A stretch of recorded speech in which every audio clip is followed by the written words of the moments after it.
The dust cloud rose like a brown prayer against the pale morning sky as Sarah McKenna worked the vegetable garden behind her uncle's cabin. Her hands, cracked and raw from endless chores, pulled weeds with mechanical precision, while her mind wandered to places far beyond the harsh Wyoming territory. At 17, she had spent 3 years under her Uncle Ezra's roof, 3 years that felt like a lifetime of walking on broken glass. The sound of hoofbeats made her look up, shading her eyes against the climbing sun. A lone rider approached from the east, moving at an unhurried pace that suggested either confidence or exhaustion. Sarah quickly returned to her work, knowing better than to be caught staring at strangers. Uncle Ezra had strong opinions about proper behavior, and he expressed those opinions with his leather strap. The rider drew closer, and Sarah caught glimpses of him through the corner of her eye. He sat tall in the saddle, wearing a dark coat despite the growing heat. His horse was a sturdy bay mare, well cared for but showing signs of long travel. Everything about the man spoke of distance covered and miles yet to go. "Girl!" Uncle Ezra's voice cracked like a whip from the cabin's front porch. "Get yourself inside and make coffee for our visitor. And mind your manners." Sarah's stomach tightened. Visitors meant Uncle Ezra would be on his best behavior for a while, but they also meant he would expect perfection from her. Any small mistake would be paid for later, when the visitor was gone, and the cabin fell back into its familiar pattern of tension and fear. She hurried inside, her bare feet silent on the rough wooden floor. The cabin was small and sparse, containing little more than the necessities for survival. Uncle Ezra believed comfort made people soft, and he prided himself on running a hard household. Sarah had learned to move quietly through the space, to anticipate his needs before he voiced them, to become invisible when his temper began to rise. The coffee pot was still warm from breakfast, and she quickly prepared a fresh batch while listening to the voices outside. Uncle Ezra's tone was carefully controlled, the way it always was when he wanted to impress someone. The stranger's voice was quieter, harder to make out, but there was something in its cadence that made Sarah pause in her work. "Name's Thorne," she heard the stranger say. "Looking for work and a place to rest my horse for a few days." "Work's scarce around here," Uncle Ezra replied. "Most folks barely scrape by as it is. I'm not particular about the type. Got steady hands and a strong back." Sarah peered through the kitchen window and got her first clear look at the stranger. He was older than she had first thought, maybe 40, with dark hair touched by gray at the temples. His face was weathered but not unkind, and his eyes held an alertness that reminded her of a wolf scanning for danger. Everything about him suggested a man who had seen trouble and learned to recognize it from a distance. "You got money for room and board?" Uncle Ezra asked. "Some. Enough to pay fair rates for fair treatment." There was something in the way Thorne said those last words that made Sarah's uncle straighten slightly. Uncle Ezra was used to intimidating people, but this stranger seemed immune to the atmosphere of menace that Ezra carried like a second skin. "Well," Uncle Ezra said after a moment, "I suppose we could work something out. Got a spare room in the barn, and the girl can cook extra for meals. $1 a day, payable in advance." Sarah winced. $1 a day was highway robbery for a barn room and simple meals. But Uncle Ezra always pushed for whatever he thought he could get away with. Most travelers paid half that for much better accommodations in town. "Fair enough," Thorne said without hesitation, which seemed to surprise Uncle Ezra. "I'll take care of my horse first, if that's all right." Course. Sarah, bring that coffee out here." Sarah arranged the coffee service on a wooden tray, including Uncle Ezra's good cup and a spare that was only slightly chipped. Her hands trembled slightly as she carried it outside, not from fear of the stranger, but from the familiar anxiety that came with any deviation from routine. Uncle Ezra was seated in his favorite chair on the porch, positioned to keep watch over both the approach to the cabin and Sarah's movements in the yard. Thorne stood beside his horse, running practiced hands along the mare's legs and checking her hooves. He looked up as Sarah appeared. "Much obliged, miss," he said, accepting the cup she offered. His voice was polite but careful, the tone of a man who had learned to read situations quickly. Sarah noticed that his eyes took in details, the way she kept her head down, the old bruises on her arms that her long sleeves didn't quite hide, the way she positioned herself just out of Uncle Ezra's easy reach. "This here's my niece," Uncle Ezra said. "Sarah. Lost her parents to cholera a few years back, so I took her in out of Christian duty. She keeps house and helps with the garden. Don't you, Sarah?" "Yes, Uncle," Sarah said quietly. It wasn't the whole truth, but it wasn't exactly a lie either. Her parents had died of cholera, and Uncle Ezra had taken her in when no other relatives could be found. What he left out was that her parents had left her a small inheritance, money that Uncle Ezra controlled and spent as he saw fit. What he also left out was his definition of Christian duty. Thorne nodded and sipped his coffee. If he noticed the undercurrents in the conversation, he gave no sign of it. "Fine coffee," he said. "Thank you." Sarah felt an unexpected warmth at the simple courtesy. Most visitors either ignored her completely or treated her as part of the furniture. The few who did notice her usually made comments that left her feeling smaller and more trapped than before. "Sarah knows her place," Uncle Ezra said with satisfaction. "Young women today, they get ideas above their station, but Sarah's been raised proper." Something flickered in Thorne's eyes, but his expression remained neutral. "Discipline's important," he agreed mildly. Uncle Ezra smiled, apparently pleased to find common ground with his visitor. "Exactly right. Spare the rod, spoil the child, I always say. Even when they're near grown, they still need guidance. Still need correction when they step out of line." "Sarah," Uncle Ezra continued, turning to her with the particular tone that always made her heart race. "Why don't you go finish that garden work?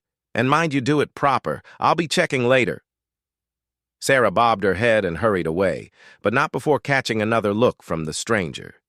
There was something in his gaze that made her feel seen, really seen, for the first time in months. It was unsettling and comforting at the same time. Back in the garden, Sarah tried to focus on her work, but she couldn't shake the feeling that something had changed with Thorne's arrival. Uncle Ezra was still talking on the porch, his voice carrying on the still air as he outlined his philosophy of proper household management. Most visitors either agreed enthusiastically or changed the subject quickly, but Thorne seemed content to listen without much comment. The morning wore on, and Sarah finished the garden work under the increasingly hot sun. Her uncle's rules were clear about breaks. She could have water when the work was done, not before. By the time she completed the last row, her throat was parched and her head was beginning to ache. She was walking toward the well when Uncle Ezra's voice stopped her cold. "Sarah, get over here. Now!" The tone was one she knew too well. Something had displeased him, and she was about to pay for it. Her mind raced through the morning's activities, trying to identify what might have triggered his anger. The coffee had been hot and strong. She had spoken only when spoken to. She had finished the garden work in good time. Uncle Ezra was standing now, and Thorne had moved away from the porch to tend to his horse.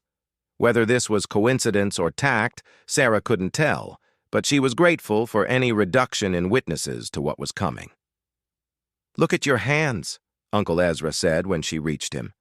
Sarah looked down and saw dirt under her fingernails and soil stains on her palms. Normal results from garden work, but Uncle Ezra's standards were not normal standards. "Filthy," he said with disgust. "You come to serve coffee to a guest looking like a field hand, and now you're tracking dirt all over creation. What kind of example is that?" "I'm sorry, Uncle. I'll wash—" Sorry don't fix the disrespect you already showed. Sorry don't teach you to think before you act. Uncle Ezra turned toward the cabin, and Sarah knew he was going for the leather strap he kept hanging just inside the door. Her chest tightened, and she instinctively took a step backward. 3 years of this treatment had taught her to recognize the signs, but they had also taught her that running only made things worse. "Please, Uncle," she said quietly. "I'll be more careful." "You sure will," Uncle Ezra said, pushing through the cabin door. "You'll remember this lesson for a good long while." From the corner of her eye, Sarah saw Thorn glance over from where he was brushing his horse. His movements had stilled, and she sensed his attention focusing on the scene playing out on the porch. Uncle Ezra emerged from the cabin with the leather strap in his hand, a thick piece of harness leather that he had modified for his purposes. "Now," Uncle Ezra said, "hold out your hands." Sarah extended her arms, palms up, the way she had been taught. The strap fell across her palms with a sharp crack that sent fire racing up her arms. She bit her lip to keep from crying out, knowing that any sound would only prolong the punishment. "Other side," Uncle Ezra commanded. Sarah turned her hands over, and the strap fell again, this time across her knuckles. She couldn't stop the small gasp that escaped, and Uncle Ezra's eyes glittered with satisfaction. "That's for the disrespect," he said. "Now we'll address the laziness." He raised the strap again, but before it could fall, a quiet voice spoke from behind them. "Over. Now." Uncle Ezra whirled around, his face flushing red at the interruption. Thorn stood about 10 feet away, his posture relaxed, but somehow ready. There was nothing overtly threatening about his stance, but something in his presence made the air seem suddenly charged. "Beg your pardon," Uncle Ezra said, his voice dangerous. "The lesson's finished," Thorn said calmly. "She understands." "This ain't your concern, stranger. This is family business." "Family business that includes beating a young woman for getting her hands dirty doing garden work?" Thorn's voice remained level, but there was steel underneath the quiet tone. Uncle Ezra's grip tightened on the strap. "You don't know nothing about raising young people. Sarah here needs a firm hand, or she'll get ideas about her place in the world. Ain't that right, Sarah?" Sarah stood frozen between the two men, terrified of answering and equally terrified of remaining silent. Uncle Ezra expected her agreement, but something in Thorn's presence made the familiar words stick in her throat. "Sarah," Thorn said gently, "go wash your hands at the well. Take your time." It was a kindness disguised as a command, giving her permission to remove herself from a situation that was clearly escalating. But leaving also meant abandoning Thorn to face Uncle Ezra alone, and she had seen what her uncle could do when his authority was challenged. "She stays," Uncle Ezra said. "This is my property, my household, my rules. You got a problem with that? There's the road." Thorn considered this for a moment, his gaze moving between Uncle Ezra and Sarah. "Your household," he agreed. "Your rules. But I've paid for room and board, which makes me a guest. And I don't fancy watching a guest's entertainment that involves strapping a young woman for honest work." "Entertainment?" Uncle Ezra's voice rose. "This is discipline. This is proper upbringing. Something you'd know about if you had family of your own to manage." "I've managed plenty of things in my time," Thorn said.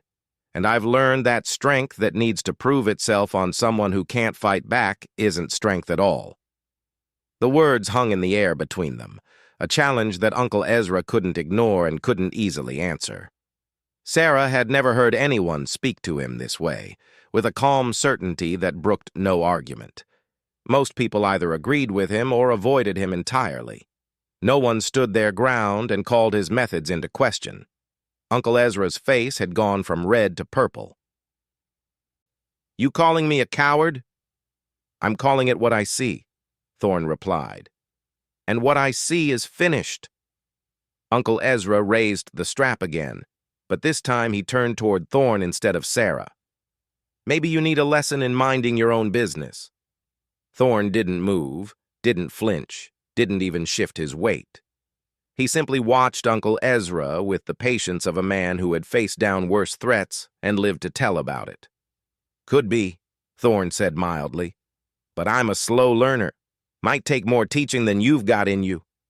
Sarah recognized the moment when Uncle Ezra realized he had misjudged his opponent.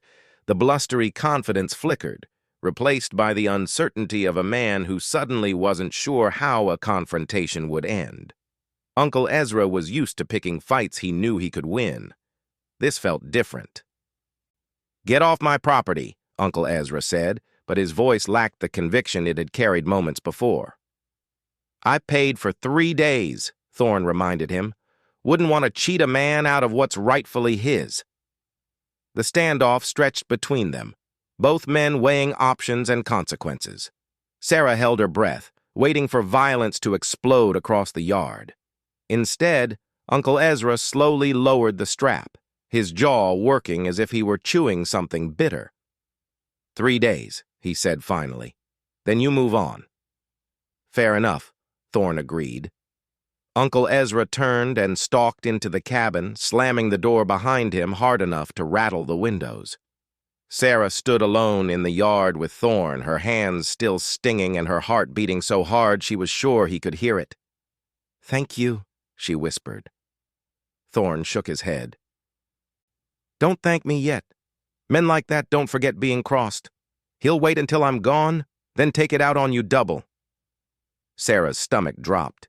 She had known that already, but hearing it spoken aloud made it real in a way that chilled her, despite the heat of the day. "I know," she said, "but it was still good to have someone speak up, even once." Thorne studied her face with those sharp eyes, and Sarah had the unsettling feeling that he was seeing things she had tried very hard to hide. "How long?" he asked quietly. 3 years, since my parents died. Any other family? Anywhere else you could go?" Sarah shook her head. She had asked these questions herself 100 times, always coming back to the same hopeless answer. "Uncle Ezra's all I have. He reminds me of that regular." Thorne was quiet for a long moment, looking out across the harsh landscape that stretched beyond the cabin. When he finally spoke, his voice was thoughtful. 3 days, he said. "A lot, Ken." The afternoon sun beat down mercilessly as Sarah prepared the evening meal, her hands still tender from the morning's punishment. Uncle Ezra had been silent since his confrontation with Thorne, but his silence was more frightening than his anger. When Uncle Ezra went quiet, it meant he was planning something, and his plans rarely boded well for Sarah. Thorne had spent the day working around the property, fixing a broken fence rail and replacing several loose boards on the barn without being asked. He worked with the quiet efficiency of a man accustomed to making himself useful, and Uncle Ezra had grudgingly accepted the improvements while maintaining his hostile demeanor. Sarah watched Thorne through the kitchen window as she peeled potatoes. He moved with purpose but without hurry, and she noticed that he positioned himself to keep both the cabin and the surrounding area in his line of sight. Everything about him suggested a man who had learned to be careful, to watch for trouble before it found him. "Girl!" Uncle Ezra's voice cracked across the cabin. "How long does it take to fix a simple meal?" Sarah's stomach clenched, but she kept her voice steady. "Almost ready, Uncle. Just need to finish the potatoes." "Well, hurry it up. A man shouldn't have to wait for his supper in his own home." Sarah quickened her pace, knowing that any delay would be seen as defiance. Uncle Ezra had been looking for an excuse all day, something to justify the punishment he had been denied that morning. She could feel his frustration growing like storm clouds on the horizon. When she called them to dinner, both men entered the small kitchen and took their places at the rough wooden table. Uncle Ezra said grace with particular fervor, emphasizing words like obedience and proper submission while keeping his eyes fixed on Sarah. Thorne listened politely but made no comment. "So," Uncle Ezra said as they began eating, What line of work you in when you're not drifting around the countryside? Different things, Thorne replied. Ranch work mostly, some mining, whatever needs doing. Ever do any law work? You got the look of a man who's worn a badge. Sarah glanced up at this, curious, despite herself. There was something about Thorne that suggested authority, a quiet confidence that came from being accustomed to difficult situations. No badge, Thorne said simply. But I've worked with lawmen from time to time. Uncle Ezra leaned back in his chair, studying his guest with suspicious eyes. Funny thing, a man your age still wandering around with no family, no ties. Most men settle down by now, make something of themselves. Some do, Thorne agreed. Others find their purpose in different ways. Purpose, Uncle Ezra snorted. That's a fancy word for not wanting responsibility. Family's what gives a man purpose. Taking care of your own, keeping them in line, making sure they know their place in God's order. Sarah kept her eyes on her plate, but she could feel the tension building between the two men. Uncle Ezra was probing, looking for a weakness he could exploit, a way to regain the upper hand he had lost that morning. Family's important, Thorne said carefully, when it's built on care and respect. Respect has to be earned, Uncle Ezra shot back, and sometimes it has to be taught. Young people today, they got no understanding of proper behavior. They need guidance. They need correction. Some do, Thorne allowed, but there's different ways to guide someone, different ways to teach. Uncle Ezra's eyes glittered dangerously. You questioning my methods again? I'm saying there's more than one way to raise a young person. Some ways build them up, others break them down. The words hung heavy in the small kitchen. Sarah stopped eating entirely, afraid that any movement might draw attention to herself. She could see Uncle Ezra's jaw working as he struggled to control his temper. Sarah, Uncle Ezra said suddenly, clear these dishes and do it quiet. Men are talking. Sarah rose quickly, grateful for an excuse to move around rather than sit trapped between the two men. As she gathered the plates, Uncle Ezra continued his verbal sparring with Thorne. You got opinions about everything, don't you? Uncle Ezra said. Real easy to have opinions when you got no skin in the game, when you can just ride away whenever things get complicated. True enough, Thorne admitted. But sometimes an outside view sees things that folks close to a situation miss. And what exactly do you think you see here? Sarah paused in her dishwashing, straining to hear Thorne's response. The question felt like a trap, and she hoped Thorne was wise enough to recognize it. I see a man trying to do what he thinks is right, Thorne said diplomatically, and a young woman trying to do the same. It was a careful answer, one that didn't directly challenge Uncle Ezra while avoiding agreement with his methods. Uncle Ezra seemed unsatisfied but unable to find fault with the response. Well, Uncle Ezra said, pushing back from the table, I got business to attend to. Sarah, when you're done there, I want you to mend that tear in my work shirt. And do it proper this time. After Uncle Ezra left, Sarah and Thorne remained in the kitchen. The silence stretched between them, comfortable but weighted with unspoken words. Sarah continued washing dishes while Thorne sat at the table, apparently lost in thought. Miss Sarah, Thorne said eventually, his voice quiet enough that it wouldn't carry beyond the kitchen walls. Yes, sir? That inheritance your uncle mentioned when you arrived, he said your parents left you something. Sarah's hands stilled in the dishwater. It wasn't a question she had expected, and she wasn't sure how to answer. Uncle Ezra had made it clear that discussing family business with outsiders was forbidden. Yes, sir. A little money. Uncle Ezra manages it for me until I come of age. When's that? Next year, when I turn 18. Thorne nodded slowly. That's not so far off. You got plans for when you reach your majority? Sarah had dreamed of that day countless times, but the dreams felt so impossible that she rarely let herself dwell on them for long. I suppose I'll stay here. Uncle Ezra says I owe him for taking me in, for giving me a home when no one else would. Owe him how much? The question was asked matter-of-factly, but Sarah sensed a deeper purpose behind it. I don't know exactly. He handles all the money matters, says it's too complicated for a young woman to understand.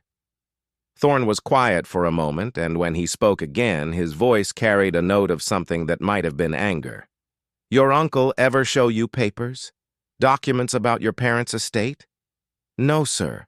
He says I don't need to worry about such things until I'm older. You're 17. That's old enough to understand your own affairs. Sarah had thought the same thing many times, but hearing it from someone else made the thought feel less like rebellion and more like simple truth. Uncle Ezra says women aren't suited for business matters.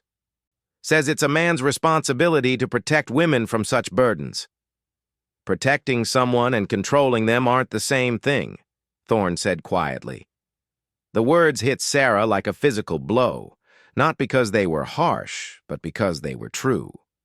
In 3 simple sentences, Thorne had articulated something she had felt but never been able to express. Uncle Ezra always framed his restrictions as protection, his punishments as guidance, his control as care. I've never thought of it that way, she said, though that wasn't entirely true. She had thought of it exactly that way, many times, but had never dared voice such thoughts aloud. Most folks in difficult situations learn to accept what they're told, Thorne said, especially when they don't see any other options. What other options are there? The question escaped before Sarah could stop it, tinged with a desperation she hadn't meant to reveal. Thorne looked at her directly, and again she had the feeling of being truly seen. There are always options. Sometimes they're hard to see, sometimes they're dangerous to pursue. But they're there. Even for someone like me, someone with no money, no family, nowhere to go. Especially for someone like you. Before Sarah could ask what he meant, the sound of Uncle Ezra's boots on the front porch sent her back to the dishwater with renewed urgency. Thorne rose from the table and moved toward the door, pausing to speak in a voice meant for her alone. Think about what we talked about. But be careful who you trust with those thoughts. The next morning brought a routine that was familiar in its oppression. Uncle Ezra assigned Sarah a long list of chores while making it clear that he would be watching for any excuse to find fault. He also made a point of telling Thorne that he had business in town and would be gone most of the day. Keep an eye on things while I'm away, Uncle Ezra said, though his tone suggested he was more concerned about Thorne keeping an eye on Sarah than on any external threats. After Uncle Ezra's departure, the atmosphere around the cabin changed subtly.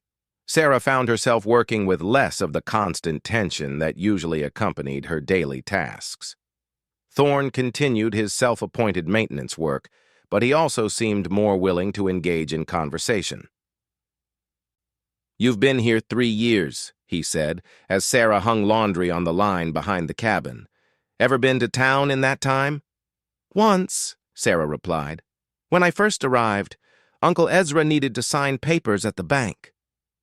What about church, shopping, social visits? Sarah shook her head. Uncle Ezra says town is full of temptations and bad influences. Says I'm better off staying here where I can focus on proper living. Thorne absorbed this information without comment, but Sarah noticed the way his jaw tightened slightly. She was beginning to recognize the signs that indicated his carefully controlled anger. What was it like? He asked. The town, when you saw it? Sarah tried to remember that single brief visit 3 years ago. Busy, loud. There were other women about my age dressed in pretty clothes and talking with each other. They looked. She paused, searching for the right word. Free. Free how? Like they could go where they wanted, say what they thought, like they weren't afraid all the time. Thorne nodded as if this confirmed something he had already suspected. Fear's a powerful thing. It can make people accept situations that aren't in their best interests. Are you saying Uncle Ezra's afraid of something? I'm saying men who need to control everything around them are usually afraid of losing that control. Question is, what happens if that control gets threatened? Sarah had wondered the same thing many times, especially lately. Uncle Ezra's behavior had become more erratic over the past few months, his punishments more severe, his restrictions more complete. She had attributed it to her approaching 18th birthday, but perhaps there was more to it. "He's been different lately," she admitted. "More watchful, more angry about small things." "How different?" Sarah glanced around to make sure they were truly alone before answering. "He used to let me work in the garden without supervision. Now he watches from the porch. He used to allow me to walk to the well alone. Now he wants to know exactly how long it takes and why. It's like he's afraid I'm planning something." "Are you?" The question was asked gently, without judgment, but it still made Sarah's heart race. "I used to think about leaving. But where would I go? How would I live? Uncle Ezra reminds me that the world is dangerous for young women alone." "The world can be dangerous," Thorne agreed. "But so can staying in a situation where you're not free to make your own choices." They worked in companionable silence for a while, Sarah hanging clothes while Thorne repaired a section of the cabin's roof that had been damaged in a recent storm. The normalcy of the tasks made their conversation feel surreal.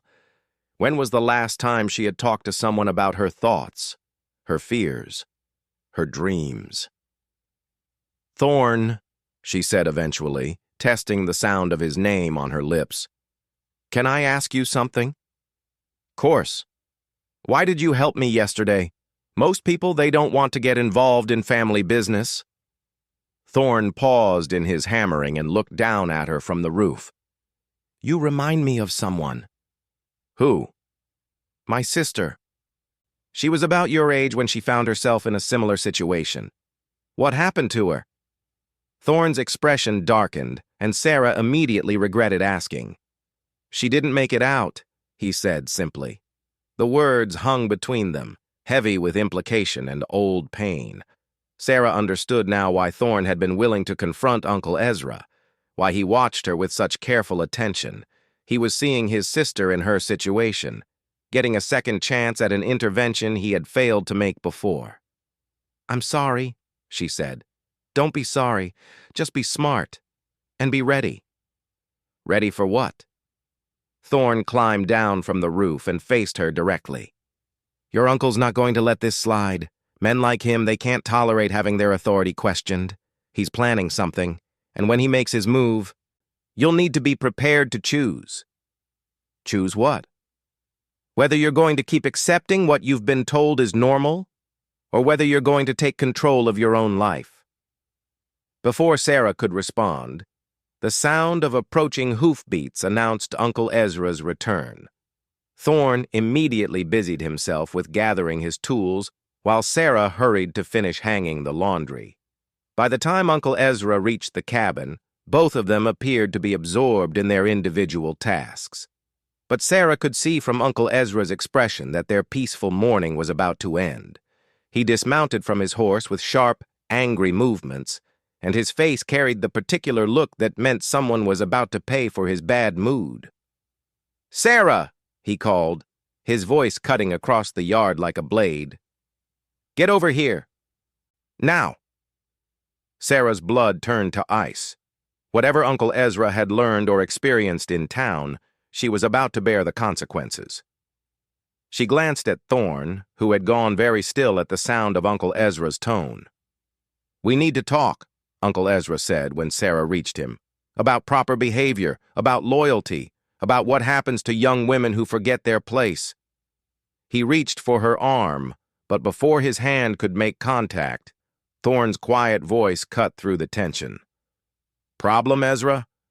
Uncle Ezra turned, his face flushed with anger and something that looked like triumph. "As a matter of fact, there is. Seems some folks in town had interesting things to say about my guest here." Interesting things about his past and his methods. Thorne's expression didn't change, but Sarah noticed the way he shifted his weight, as if preparing for sudden movement. "That's so. That's so," Uncle Ezra said, his hand moving to the gun on his hip. "And it got me thinking about other things, about who might be filling my niece's head with ideas about her situation, about who might be encouraging behavior that goes against proper family order." The confrontation Sarah had been dreading was finally coming to a head, and she found herself caught between two men whose conflict had moved far beyond simple disagreement. Uncle Ezra had the look of a man who had found justification for violence, while Thorne had the stillness of someone calculating odds and options. "Uncle," Sarah said quietly, trying to diffuse the situation before it exploded. "I haven't done anything wrong." "We'll see about that," Uncle Ezra said, his grip tightening on his gun. "We'll see exactly what's been going on while I was gone. Happen in 3 days." The silence stretched across the yard like a taut wire, ready to snap at the slightest pressure. Uncle Ezra's hand rested on his gun while Thorne stood motionless, his eyes fixed on Uncle Ezra's face with the focused attention of a man reading weather signs before a storm. Sarah felt trapped between them, acutely aware that whatever happened next would change everything. "Funny thing about small towns," Uncle Ezra said, his voice carrying false casualness. "Folks remember things. Folks talk about strangers who pass through, especially strangers with certain reputations." Thorne said nothing, but Sarah noticed his hands had moved slightly, positioning themselves for quick movement if needed. "Sheriff Morrison. He knew your name right off," Uncle Ezra continued. "Said you used to work for the Pinkerton Agency. Said you had a reputation for interfering in other men's business. Said you left the agency under a cloud." "Sheriff Morrison talks a lot," Thorne said mildly. "He also said you had a sister who died. Said you blamed her husband for it. Said you took matters into your own hands when the law wouldn't act." Sarah felt the blood drain from her face as pieces clicked into place. Thorne hadn't just reminded himself of his sister when he looked at her situation. He had made a conscious decision to intervene based on experience that had cost him everything. "Sometimes the law isn't enough," Thorne said quietly. "And sometimes drifters need to mind their own business," Uncle Ezra shot back. "Especially drifters who make a habit of breaking up families." "Is that what you call this? A family?" Uncle Ezra's face darkened. "I call it a man taking responsibility for his kin, something you wouldn't understand. I took Sarah in when she had nothing, gave her a home, taught her proper behavior. And this is how she repays me. By listening to poison from a stranger?" "Uncle, please," Sarah said, stepping forward despite her fear. "I haven't said anything against you. I haven't done anything wrong." Uncle Ezra whirled on her, his face contorted with rage. "Haven't you?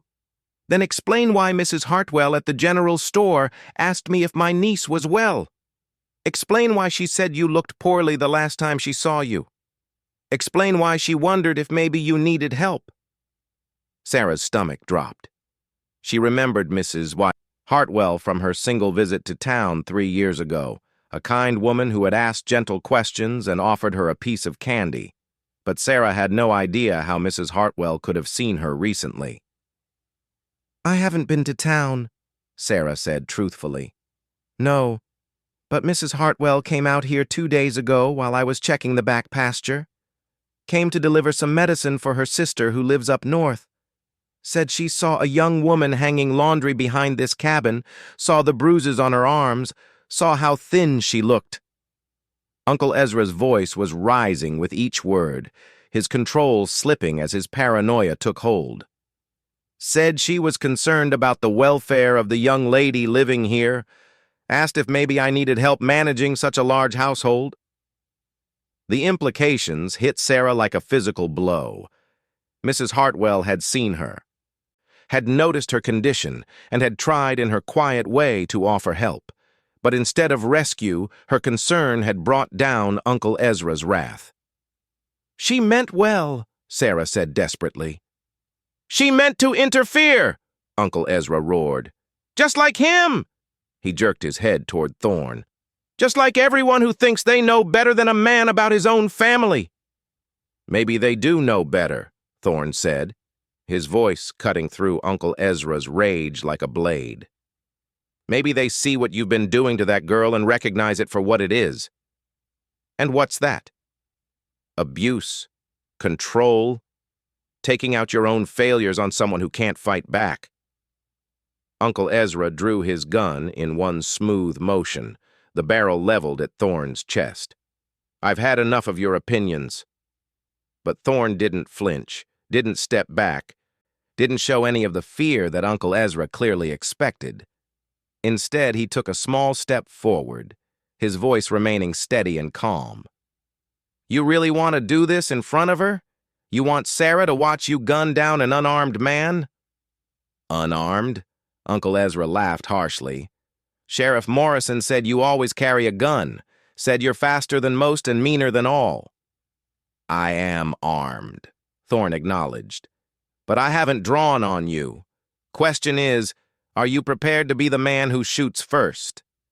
Sarah watched the standoff with growing horror. She could see the conflict playing across Uncle Ezra's face, the desire for violence warring with the knowledge that shooting an unarmed man would bring the law down on him. More importantly, she could see that Thorn was deliberately provoking this moment of hesitation, using Uncle Ezra's need to appear justified against him. "Please stop," she said, her voice barely above a whisper. "Both of you, please just stop." "Stay out of this, Sarah," Uncle Ezra snapped without taking his eyes off Thorn. "This is between men." "No," Thorn said quietly. "This is about Sarah. This whole thing has always been about Sarah." Uncle Ezra's gun hand twitched. "What's that supposed to mean?" "It means you're not angry about disrespect or proper behavior. You're angry because your control is slipping, and control is all you've got." "I'm trying to raise her right." "You're trying to keep her prisoner," Thorn said bluntly. "Keep her scared, keep her isolated, keep her dependent. Question is why? What happens when she turns 18 and gains control of her inheritance?" The change in Uncle Ezra's expression told Sarah everything she needed to know. The color drained from his face, replaced by a look of cornered desperation that was somehow more frightening than his rage had been. "There is no inheritance," Uncle Ezra said, but his voice lacked conviction. "Medical bills and funeral costs ate up everything her parents left." "That's a lie," Thorn said matter-of-factly, "and you know it. Sarah, your parents owned property. They had savings. They left you well provided for." Sarah felt the world shifting beneath her feet. "Is that true?" Uncle Ezra's gun swung toward her. "Don't you dare question me, girl. Don't you dare take his word over mine." "Then show her the papers," Thorn suggested. "Show her the bank records. Prove that there's nothing left." "I don't have to prove anything to anyone." Uncle Ezra's voice cracked with strain. "This is my house, my land, my responsibility." "Actually," Thorn said conversationally, "according to the records at the courthouse, this land belongs to Sarah, has since her parents died. You're just the guardian managing it until she comes of age." The revelation hit Sarah like lightning. The cabin, the land, everything she had been told was Uncle Ezra's generous provision had actually been her inheritance all along. No wonder he had become more controlling as her 18th birthday approached. No wonder he had isolated her from town, from anyone who might tell her the truth. "You've been lying to me," she said, her voice growing stronger with each word. "About everything." "I've been protecting you," Uncle Ezra shouted. "Protecting you from fortune hunters and bad decisions and everything that would destroy you." "No," Sarah said, and for the first time in 3 years, her voice carried absolute certainty. "You've been protecting yourself. protecting your access to my money, your control over my life." Uncle Ezra turned the gun back on Thorne, his face twisted with rage and desperation. "This is your doing. You filled her head with lies." "I told her the truth," Thorne replied. "Something you should have done years ago." "The truth?" Uncle Ezra laughed bitterly. "The truth is that she's nothing without me. Nothing but a foolish girl who'd be dead in a week on her own." "The only thing I'd be dead from is staying here," Sarah said, her voice steady despite the gun pointed in her direction. "Dead inside from being afraid all the time, dead from believing I was worthless." Uncle Ezra's control snapped entirely. He swung the gun toward Sarah, his face contorted with fury. "Ungrateful little witch! After everything I've done for you, everything I've sacrificed." "Over. Now." Thorne's voice cut through the moment with absolute authority. He had moved during Uncle Ezra's tirade, positioning himself between Sarah and the gun. His own weapon was now in his hand, though Sarah hadn't seen him draw it. "Put it down, Ezra. It's finished." Uncle Ezra stared at Thorne's gun, his own weapon wavering in his grip. The calculating coldness in Thorne's eyes was unmistakable, the look of a man who had faced down dangerous men before and emerged victorious. "You won't shoot me," Uncle Ezra said, but uncertainty colored his voice. "Not in front of her." "Try me," Thorne said simply. The two men faced each other across the dusty yard, and Sarah realized she was seeing the end of something that had defined her life for 3 terrible years. Uncle Ezra's power over her had been built on fear, isolation, and lies. With those foundations crumbling, he was just a desperate man with a gun he was afraid to use. "Sarah," Thorne said without taking his eyes off Uncle Ezra, "go inside and pack whatever you can't live without. We're leaving." "She's not going anywhere," Uncle Ezra said, but the bluster was gone from his voice. "Yes, I am," Sarah said, and she was surprised by the strength in her own voice. "I'm 18 in 3 months. I'm done being afraid." Uncle Ezra's gun hand dropped slightly. "You can't survive out there. You don't know anything about the world." "Then I'll learn," Sarah said. "But I'll learn as a free woman, not as your prisoner." She turned and walked toward the cabin, half expecting to hear gunfire behind her. Instead, she heard Thorne's quiet voice laying out terms. "Here's what's going to happen, Ezra. Sarah's going to pack her things, and we're going to ride out of here. You're going to let us go without trouble. Tomorrow, she's going to go to the courthouse and file for early emancipation. A judge will look at the bruises, hear about the isolation, and grant it without question. And if I don't agree? Then we do this the hard way, but either way, Sarah leaves." Sarah moved through the cabin in a daze, gathering the few possessions that mattered to her. Her mother's Bible, a photograph of her parents, the few pieces of jewelry that Uncle Ezra hadn't sold. It all fit in a small cloth bag, which spoke volumes about the life she had been living. When she emerged from the cabin, she found Uncle Ezra sitting on the porch steps, his gun on the ground beside him. He looked older somehow, diminished by the loss of the power that had defined him. 3 years, he said without looking at her. 3 years I kept you safe, kept you fed, kept a roof over your head. 3 years you kept me terrified, Sarah replied. 3 years you stole from me. I never stole nothing. You stole my childhood, my confidence, my belief that I was worth something. Uncle Ezra finally looked at her, and for just a moment, Sarah saw something that might have been regret in his eyes. I thought I was doing right by you. Your father asked me to take care of you. Taking care of someone doesn't mean breaking them down until they're afraid of their own shadow, Sarah said. It means helping them grow into who they're supposed to be. Thorne approached with his horse and Uncle Ezra's mount, both animals saddled and ready to travel. Time to go, he said gently.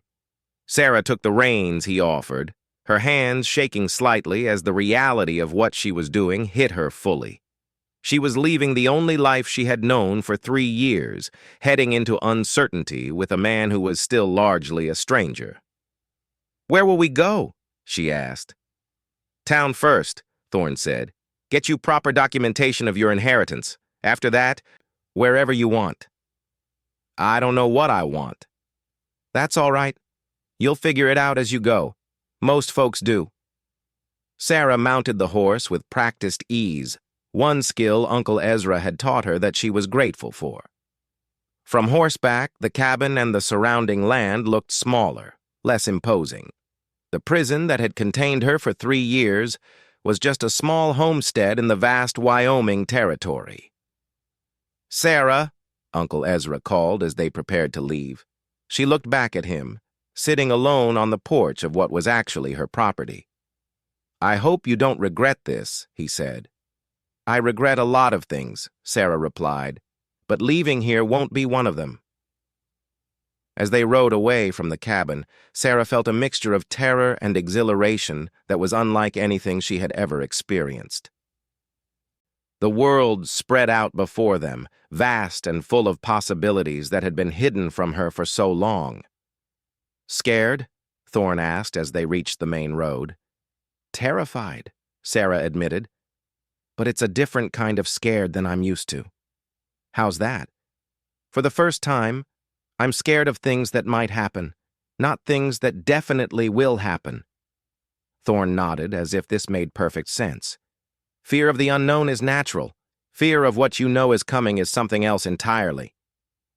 They rode in comfortable silence for a while, the afternoon sun warming their backs as they headed toward town and the future that awaited them there. Sarah found herself thinking about the conversation she would have with the banker, the papers she would need to sign, the decisions she would need to make about her inheritance and her future. "Thorne," she said eventually. "Yes?" "What you said about your sister, about not making it out. What happened to her?" Thorne was quiet for so long that Sarah thought he might not answer. When he finally spoke, his voice carried old pain that time hadn't fully healed. "She was married to a man who thought discipline meant brutality. When she tried to leave him, he convinced everyone that she was mentally unstable, that she needed his firm hand to keep her safe. The law agreed with him, gave him the right to confine her, to control her completely." "What did you do?" "Nothing, at first. I believed what everyone else believed, that marriage was sacred and wives should obey their husbands. By the time I realized what was really happening, it was too late." "She died?" "She gave up," Thorne said simply. "Just stopped fighting, stopped hoping, stopped believing that anything would ever change. And when someone stops believing in tomorrow, they don't last long." Sarah absorbed this in silence, understanding now why Thorne had been willing to risk so much to help her. She represented not just a chance to do the right thing, but a chance to make up for a wrong he couldn't undo. "I'm sorry," she said. "Don't be sorry for me. Be determined to live the life she never got to live." "I will," Sarah said, and she meant it with every fiber of her being. As they crested a hill and saw the town spread out below them, Sarah felt something she hadn't experienced in 3 years. Hope. Not just hope for escape, but hope for a future of her own choosing. Hope for independence. For growth. For the chance to discover who she was when she wasn't afraid. "What do you think you'll do?" Thorne asked as they began their descent toward town. "After you get your affairs settled?" Sarah considered the question seriously. "I think I'd like to help other people. Other women who might be in situations like mine was." "That's dangerous work." "So is doing nothing," Sarah replied. "And I'm tired of being afraid." Thorne smiled for the first time since she had known him. "I think you're going to do just fine." As they rode into town, Sarah sat straighter in her saddle, her chin lifted with newfound determination. The girl who had cowered in Uncle Ezra's shadow was gone, replaced by a young woman who understood her own worth and was ready to fight for her right to determine her own destiny. The sun was setting behind them, painting the sky in shades of gold and crimson. Sarah didn't look back at the road they had traveled or the life she had left behind. Instead, she kept her eyes focused on the town ahead, on the courthouse where she would reclaim her inheritance, and on the future that stretched beyond the horizon, like a promise waiting to be fulfilled. For the first time in 3 years, Sarah McKenna was free. And she intended to make the most of every moment of that freedom, for herself and for all the women who might never get the chance to ride toward their own horizons with hope instead of fear lighting their way.